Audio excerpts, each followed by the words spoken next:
আমি এরকম একটা ক্যারেক্টারই অনেকদিন ধরে খুঁজছিলাম করার জন্য। আমার এখনো দাগ আছে।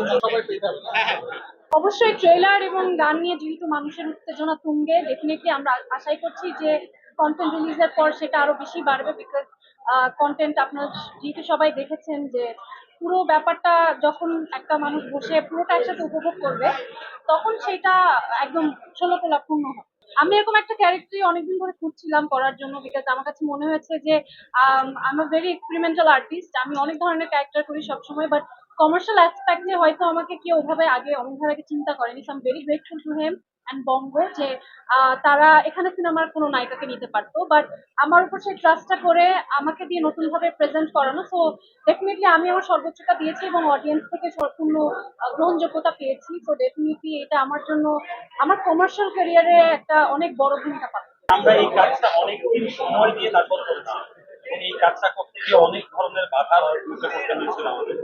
আমাদের শুটিং এর মধ্যে একটা অ্যাক্সিডেন্টের ঘটনা ঘটে এবং সেখানে এই যে আমার এখনো দাগ আছে। তো সবাই আসলে অনেক এফোর্ট দিয়ে আমরা কাজটা করেছি এবং আমাদের একটাই উদ্দেশ্য সবার যে ঈদে দর্শকদের এন্টারটেইন করা। ফলে দর্শকদের এই রিয়াকশন দেখলাম, আমার কাছে মনে হলো যে হয়তো আমরা দর্শককে এন্টারটেইন করতে পেরেছি। কারণ বিভিন্ন জায়গায় মানুষের চিৎকার এটা আসলে আমাদেরকে অনেক ইন্সপায়ার করে এবং এই ধরনের কাজ আমি আসলে সামনে আরো করতে চাই। অবশ্যই খুবই ভালো লাগছে এবং রোজার দিনে আপনারা এত রাত পর্যন্ত এত দর্শক এসছে এবং সবাই খুব উপভোগ করেছে। তো ডেফিনেটলি অমিত ভাইয়া বা আমাদের সবারই যেটা ছিল যে এন্টারটেইনিং একটা কন্টেন্ট বানানো। তো ডেফিনেটলি হলের সবার রিয়াকশন দেখে মনে হয়েছে যে struggle is a part of life and part of our career. So definitely কষ্টটা তখনই সার্থক হয় যখন দর্শকদের মধ্যে থেকে আমরা যেটা মানে ভিশন চিন্তা করি, সেই ভিশনটা যখন দেখি যে দর্শক পর্যন্ত পৌঁছাচ্ছে। তো ডেফিনেটলি হলের রিয়াকশন তো খুবই ভালো।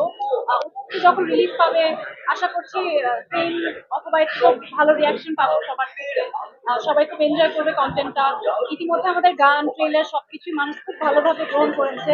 সবাই সিনেমার সাথে কম্পেয়ার করছে, তো এটা আমাদের জন্য অনেক বড় পাওয়া। আমি খুবই এক্সাইটেড ছিলাম কারণ আমি এরকম একটা ক্যারেক্টার অবশ্যই ট্রেলার এবং গান নিয়ে যেহেতু মানুষের উত্তেজনা তুঙ্গে, ডেফিনেটলি আমরা আশাই করছি যে কন্টেন্ট রিলিজের পর সেটা আরো বেশি বাড়বে। বিকজ কন্টেন্ট আপনার যেহেতু সবাই দেখেছেন যে পুরো ব্যাপারটা যখন একটা মানুষ বসে পুরোটা একসাথে উপভোগ করবে, তখন সেটা একদম ষোলকলাপূর্ণ হয়। অবশ্যই বালাম ভাই তো এখানে আছে। বালাম ভাই মানে সামনে বালাম ভাই চলে আমাদের আসেন। সবার পছন্দের এবং বালাম ভাই এখন প্লেব্যাক সিঙ্গার হিসেবে আমাদের মানে নতুন করে আবার শুরু হয়েছে বালাম ভাই যাত্রা। তো আমার কাছে মনে হলো যে আমাদের এই গানটার জন্য একটা সিনেমাটিক ভয়েস দরকার। এই মুহূর্তে আমার কাছে মনে হয় যে এটা বালাম ভাই সবাই পেয়ে যাবে। প্রথমত ওয়েটিং এর প্রথম, অমিত সাথে প্রথম কাজ, ন্যান্সির সাথে অনেক বছর পর।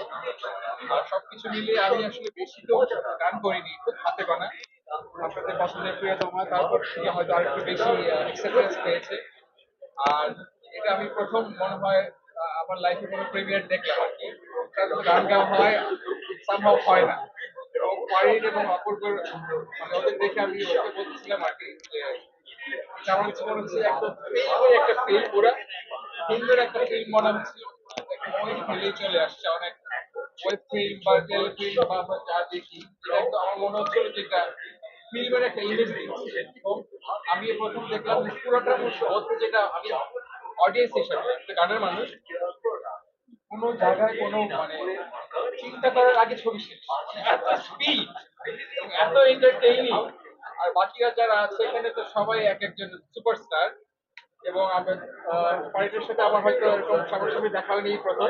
তো আমি ওকে বলছি যে অ্যামেজিং অ্যাক্টিং, এত ন্যাচারাল অ্যাক্টিং করে ফারিন এবং আমার মনে হয় বেস্ট অফ লাক। আর অমিত ফাটিয়ে দিয়েছে, ইনশাল্লাহ আরো ফাটাবে সামনে। এই আর কি, থ্যাংক ইউ সো মাচ।